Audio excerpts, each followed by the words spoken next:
Hello everyone, this is Rikesh और आज की इस वीडियो में हम इस आईएसआई के पीवाईक्यू की बात करेंगे। ठीक है, तो हमारे पास क्वेश्चन क्या है, बहुत सिंपल सा क्वेश्चन है। Consider a closed economy in which individuals labour supply to firms is determined by the amount which maximises her utility function. ठीक है, तो हमें ना एक यूटिलिटी फंक्शन दिया हुआ है which is function of consumption and labour which is C to the power alpha 1 minus L to the power beta. ठीक है, और हमें क्या बोला है, हमें बताया कि alpha beta both are positive और अल्फा प्लस बीटा की वैल्यू 1 से छोटी है। And C is the consumption expenditure which is taken to be equal to wage income. So basically what is C is equal to W L. ठीक है, यहाँ पे हमें बताना है कि लेबर सप्लाई और वेज के बीच क्या कोई रिलेशन, वेज रेट के बीच कोई रिलेशनशिप है या नहीं। तो हम इसको बहुत आसानी से कर सकते हैं, हम इस सी की जगह डब्ल्यू एल पुट कर सकते हैं। तो हमारा जो यूटिलिटी फंक्शन होगा वो पूरा एक फंक्शन ऑफ एल हो जाएगा, राइट। तो क्या हो जाएगा, W L to the power alpha and 1 minus L to the power beta. ठीक है, अब ऐसा आपको पता है कि डिफ्रेंशिएट करोगे आप इसको विद रिस्पेक्ट टू एल और वहाँ से आपको क्या मिल जाएगी, आपको डी यू डी एल मिल जाएगी, जिसको आप इक्वल टू 0 सेट करोगे और वहाँ से आपको मिल जाएगी मैक्सिमम लेबर। ठीक है, जिससे आपको पता which is basically you will get the labour supply curve और आपको पता चल जाएगा कि whether it depends on wage rate or not, whether it's proportional, whether it's inversely proportional or whatever. Or for surety you can check the second order derivative, right? If that is less than 0, that is the maximum labor, right? This is the first part of the question, जो कि आप आसानी से कर लोगे।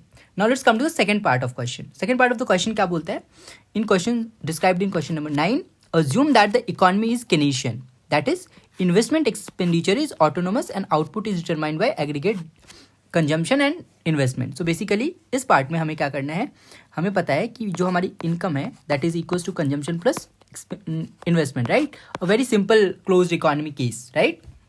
ना हमें क्या बताया कि एग्रीगेट प्रोडक्शन फंक्शन जो है वो W is equals to A L to the power theta है।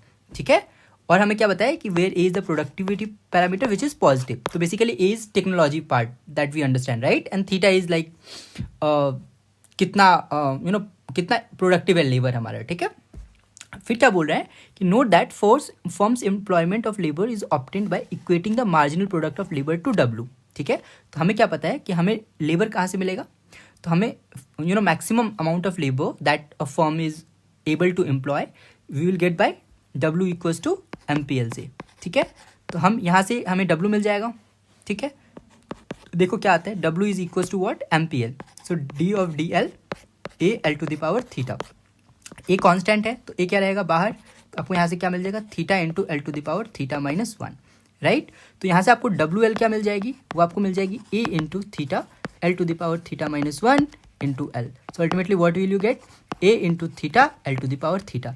अभी ध्यान से देखो, थीटा इधर आ गया, A L to the power theta, what is this, this is your income. तो आप क्या लिख सकते हो यहाँ पे, थीटा इंटू वाई। तो आपका जो कंजम्पशन है वो अब क्या हो गया, your consumption is theta into Y.